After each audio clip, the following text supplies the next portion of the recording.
केतना घोटाला कोइल समरल केतना घर में से होइल लटे नए दादा।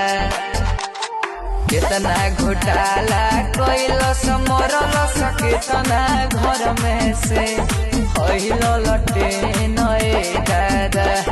दिहल दिल में भारी पे होइल लटे नए दादा। दिहल दिल में भारी पे होइल लटे नए दादा।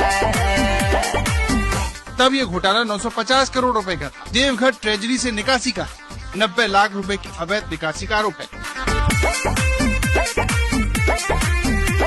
आप तो जान छोड़िए मुल्क का। जबरन वसूली लूट डकैती लालू जी के राज में। बेटी बहन के इज्जत लुटले गुंडन बीच समाज में। जबरन वसूली लूट डकैती लालू जी के राज में। बेटी बहन के इज्जत लुटले गुंडन बीच समाज में। किडनैपिंग के बीजन समय रहले टपटे तो होइल लटे नए दादा। दिहल दिल में भारी पे होइल लटे नए दादा।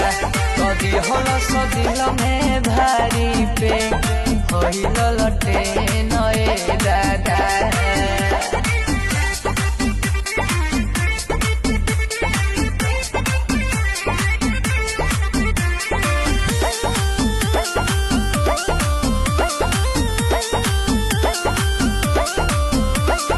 दलित विरोधी बाप के लइका फेर आवल चाहता रे।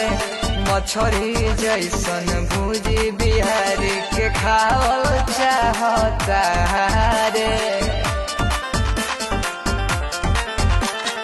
दलित विरोधी बाप के लइका फेर आवल चाहता रे।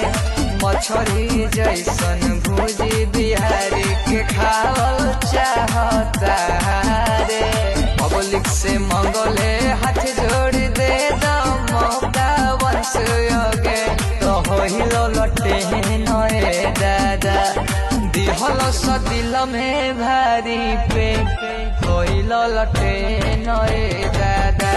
तो दिहल दिल में भारी पे होइल लटे नए दादा।